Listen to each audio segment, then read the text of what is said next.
செங்காட்டங்குடியில் பரஞ்சோதியார் அடியவர்களுக்கு திருவமுது செய்து அவர்களுக்கு அன்னம்பாளிப்பு செய்யும் தொண்டை செய்து கொண்டிருந்தார். இப்போது அவருக்கு சிறு தொண்டர் என்ற பெயர் வர காரணம் என்னென்னா, அதாவது திருநீரிட்ட அடியவர்கள் அவர்களுக்கு செய்யும் அந்த சிறு தொண்டை சிறியதாக நினைத்து ஸ்ரத்தையாக செய்யும் அந்த தொண்டின் காரணமாக அவருக்கு சிறு தொண்டர் என்ற பெயர் வந்தது. இப்போது சிறு தொண்டருடைய அந்த ஒரு புகழை உலகறிய செய்ய சுவாமி ஒரு திருவிளையாடல் பண்ண போகிறாருங்க. சரிங்களா? அன்றொரு நாள் செங்காட்டங்குடியில் சித்திரை பரணி நட்சத்திரம் கூடிய சுபதினம். அன்றைய நாள் அடியவர்கள் வருவாங்க, அன்னமிடலாம் அப்படின்னு சொல்லிட்டு குடும்பமே காத்துக்கிட்டு இருக்கு. சிறு தொண்டரோட குடும்பம். சிறு தொண்டர் பார்த்துக்கிட்டு இருக்காரு. அன்றைக்கி சிவனடியார்கள் யாரும் வரல. ஆனால் சிவனே அடியானாக வரப்போகிறான்.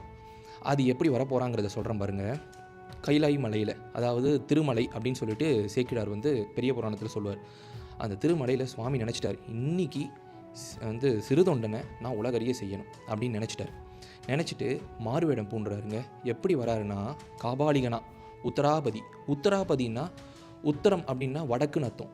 அந்த வடக்கிலிருந்து வரும் காபாலிக வேடம் புனைந்து வரப்போகிறாரு. அது எப்படி இருந்துச்சுன்னா, ஜடாமகுடம் இருக்குல்ல, அந்த சடையை தலையில் பரப்பி அதில் தும்பை மலர்கள் அங்கங்கே படர விட்டு, அதாவது எப்படி இருந்துச்சுன்னா கருவானத்தில் நட்சத்திரங்கள் ஜொலிப்பது போல் இருந்துதான்.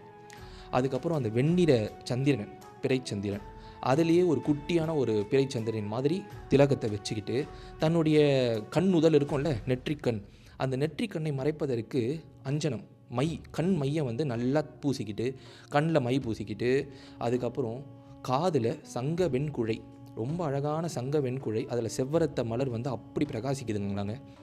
கழுத்தில் திருநீலகண்டம் தெரிஞ்சிடுமே, ஏன்னா கழுத்தில் அவருக்கு நீலகண்டமாச்சே.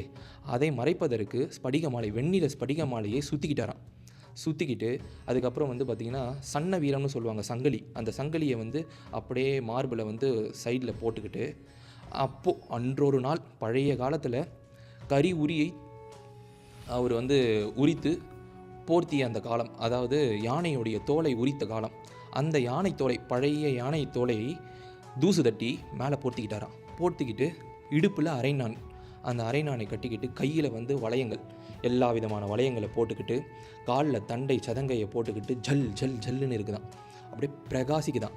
அதில் மூவிலை சூளம், அந்த மூவிலை சூளத்தை அப்படியே இடது பக்கம் தோலில் சாய்ச்சிக்கிட்டு, பிரம்ம கபாலம், பிரம்மாவுடைய மண்டை ஓடை கபாலமாக ஏந்திக்கிட்டு, அந்த ஓட்டை கையில் ஏந்திக்கிட்டு, இந்த கையில் டமருகத்தை வச்சுன்னு டம டம டம டம டம டமன்னு அடிச்சுக்கிட்டு, அப்படியே ஒரு பக்கா காபாலிகனா ரெடி ஆகிட்டாருங்க சுவாமி. ரெடியாகி வரப்போகிறாரு. எங்கே வரப்போகிறாரு?